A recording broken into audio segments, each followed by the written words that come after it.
Rupa-rupanya malam tu tak semena-mena dia telah disapu, dia telah dirasuk. Hai, Assalamualaikum warahmatullahi wabarakatuh. Okey, hari ni aku ingat aku nak bawakan satu kisah. Kisah di mana adalah kisah daripada pengalaman aku sendiri. Okey, sebelum tu aku nak buat sedikit pengakuan, penjelasan di mana sebelum ini konten-konten YouTube aku adalah lebih kepada cover song, menyanyi apa semua. Lebih kepada nyanyian lah. Tetapi apabila hampir 80% ke 90% konten-konten cover song aku semua telah di copyright claim. Jadi aku rasa macam aku perlu tukar. Aku perlu cari konten yang lain. Dan aku dah tak boleh buat lagi konten cover song ni, pasal dia buang masa aku. Jadi aku telah buat keputusan untuk menukar daripada konten cover song kepada konten seram, kisah seram. Ya, ini konten utama lah, menggantikan konten cover song. Tapi macam konten-konten selingan macam vlog, react, tetap masih aku buat. Cuma cover song tu lah aku kena tukar. Jadi inilah dia, konsep yang baru, konti yang baru, background yang baru, studio yang baru. Dan inilah dia, aku akan tambah satu konten utama, iaitu seram. Okey, kisah ni adalah kisah berdasarkan pengalaman aku sendiri pada tahun 2001, 2002, lebih kurang macam tu. Sebab kisah ni kisah aku sekolah lagi, zaman aku sekolah. Okey, kisah dia terjadi di Teluk Kemang, di mana pada masa tu aku dan juga rakan-rakan kadet polis yang lain telah membuat satu program camping yang telah dianjurkan oleh sekolah. Camping kadet polis di Teluk Kemang masa tu. Dijadikan cerita, yalah, kita kan masa tu budak-budak, kita happy lah kan, walaupun itu camping untuk kadet polis. Jadi kita orang ke sana tanpa fikir apa-apa, just fikir untuk enjoy. Walaupun dia under kadet polis, tapi sebenarnya banyak aktiviti untuk happy-happy lah kan, santai, camping, mandi air laut, buat beberapa aktiviti melibatkan badan beruniform kan. Jadi kisahnya bermula pada malam, aku tak ingat malam keberapa. Malam pertama kita orang tidur sana ataupun malam kedua, aku tak ingat tu. Dah sampai sana, kita orang pilih tapak. Aku sendiri pilih tapak untuk aku bina kemah. Aku tak ingat, serius aku tak ingat aku tidur dalam kemah tu berapa orang, sama ada berdua ataupun bertiga. Kemah bukan besar pun, kemah kecil tu kan, yang muat untuk 2 orang 3 orang kan. Jadi aku park situ. Ada satu kawasan dekat pantai, aku tak ingat belah mana. Yang penting memang aku ingat bawah pokok lah. Okey, nak dijadikan cerita, dah sampai sana kita orang siap-siap semua. Aktiviti apa memang aku tak ingat daripada hari pertama. Itu memang aku tak ingat. Cuma yang aku ingat, malam tu maghrib, so kita orang buat solat berjemaah untuk maghrib. Masa tu lah dia belum lagi. Masa tu ada seorang kawan aku hidup lagi sampai sekarang, dan sekarang dah jadi bilal masjid pun. Dan masa tu dia dilantik sebagai bilal untuk azan dekat kawasan kita orang camping tu lah.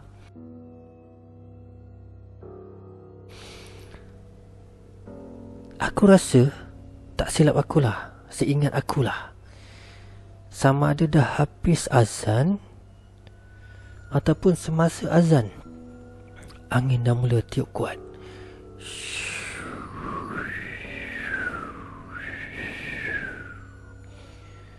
Memang kuat. Masa tu aku tak expect apalah. Aku anggaplah ialah kawasan pantai, biasalah angin kuat kan. Angin pantai orang panggil. Jadi aku tak fikir apa. Selesai solat, angin makin kuat. Sepatutnya kalau tak silap akulah, kalau silap maafkan akulah, sepatutnya malam tu ada aktiviti, tapi terpaksa dibatalkan sebab keadaan faktor angin yang terlalu kuat. Seingat aku, betapa kuatnya angin tu sampai semua barang terbang tau. Cuma kemah nasib baik dipasak dengan kayu, diikat dengan kemas. Kalau tidak, dengan kemah-kemah pun turut terbang. Memang kuat angin malam tu.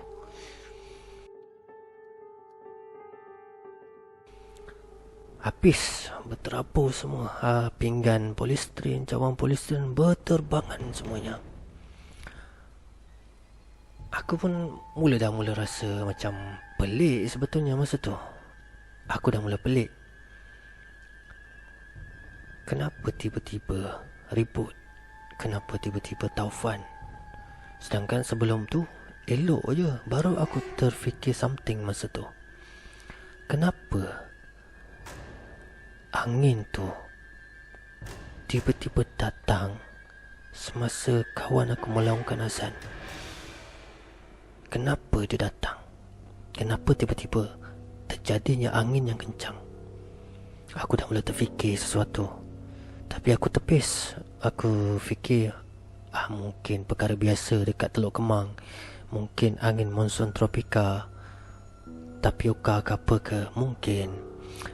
Jadi aku tolak tepilah andaian-andaian yang bukan-bukan, andaian-andaian yang pelik-pelik, yang tak masuk akal. Aku tolak sebab yalah, aku jujurlah, waktu tu aku pun bukanlah seorang yang berani. Taklah berani sangat. Jadi timbullah rasa macam seram, takut kan. Yalah, kita budak lagi masa tu. Aku budak lagi masa tu, 17 tahun, 16 tahun macam tu. Form 4 atau Form 5, aku tak ingat dua ni. Jadi aku tolak tepi semuanya. Aku tak nak lah benda tu akan buat aku rasa aku tak boleh tidur kan. Lebih baik aku tak fikir apa-apa dan aku boleh tidur, daripada aku fikir yang bukan-bukan dan aku tak boleh tidur semalaman. Itu yang aku fikirkan. Jadi aku tolak tepi. Malam tu, sebelum aku terlelap, angin masih lagi bertiup kencang. Aku sempat keluar dari kemah sebab masa tu aku tengah macam rio-rio semua kan. Sebab ialah banyak barang terbang, berterbangan, angin yang tiup semuanya. So kelang kabut masa tu. So mana-mana yang ada tu, pergilah, nak pergi lari sana, kutip balik tu, kutip balik ni, susun balik, letak tempat yang apa betul supaya tak terbang lagi kan. Dan selepas daripada tu, aku teruslah masuk kemah dan aku tidur, cuba untuk tidur. Tapi kenyataannya memang susahlah untuk tidur, untuk lelapkan mata sebab masih fikir apa yang jadi sebenarnya ni kan. Kenapa tiba-tiba ribut apa semua. Masa tu aku fikir sesuatu yang tak elok. Contoh macam, yalah, takutlah macam pokok jatuh, tumbang, himpap kemah apa semua. Angin kuat, terlalu kuat.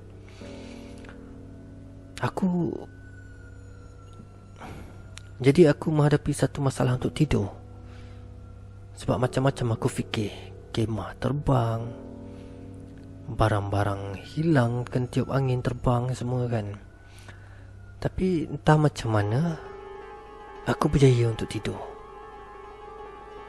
Sebab tak lama lepas aku dah fikir macam-macam apa semua tu, kalau tak silap aku, angin dah mula reda dan aku dah boleh tenang. Dan akhirnya aku terlelap.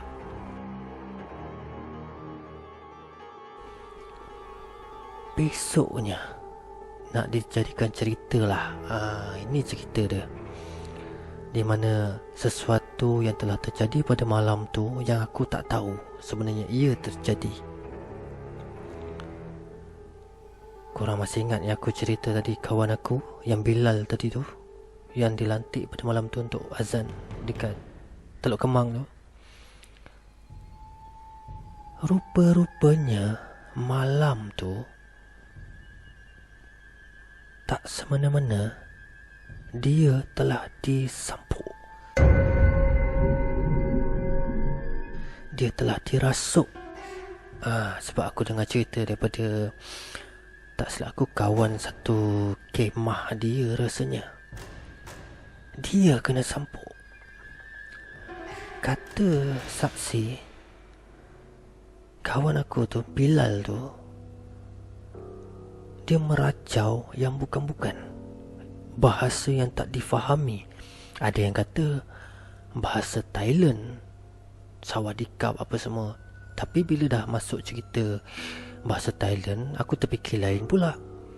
Jauhnya hantu Thailand, berlayar daripada Thailand pergi ke Teluk Kemang kan. Apa dia buat? Jauh sangat. Jadi ada satu lagi versi daripada saksi yang lain. Katanya Bilal tu dah meracau-racau bahasa yang tak difahami.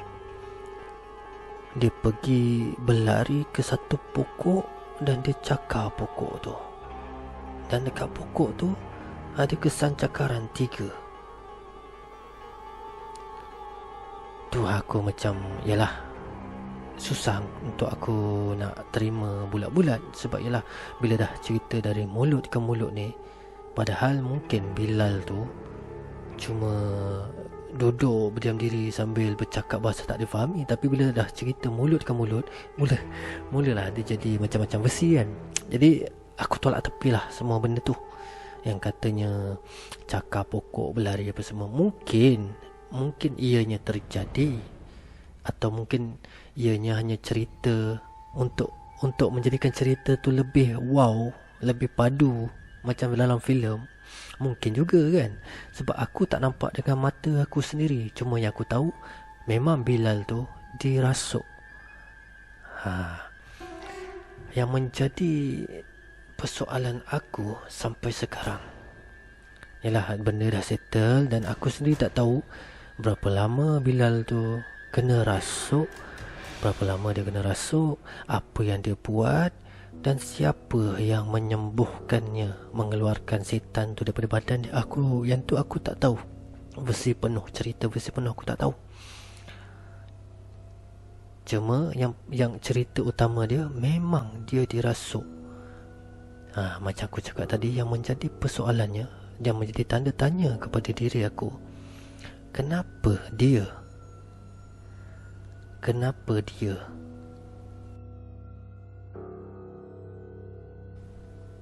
Adakah sebab dia melaungkan azan dekat Teluk Kemang sampai benda-benda tu, setan-setan dekat Teluk Kemang tu jadi marah?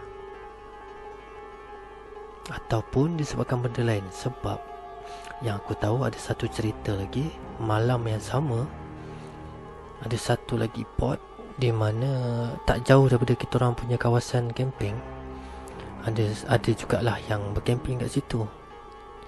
Dan nak dijadikan cerita, adalah antara kita orang ni, kadek polis ni, yang ternampak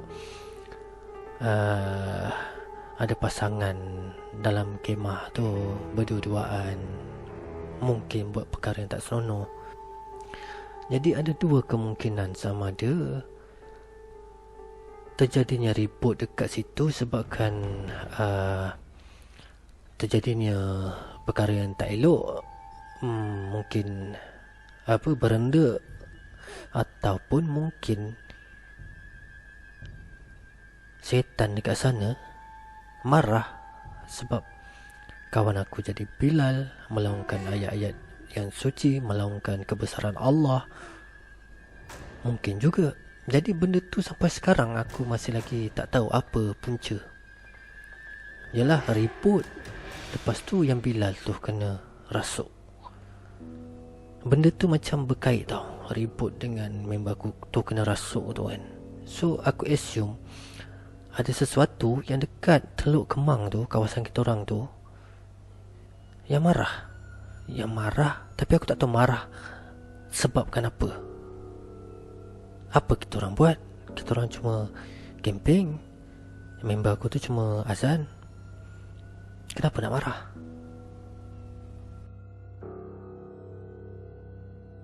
Persoalan je sampai sekarang kan.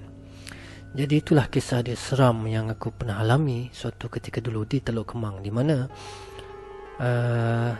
kejadian tu berlaku pada sahabat aku sendiri. Masih hidup lagi, dah menjadi bilal masjid kan.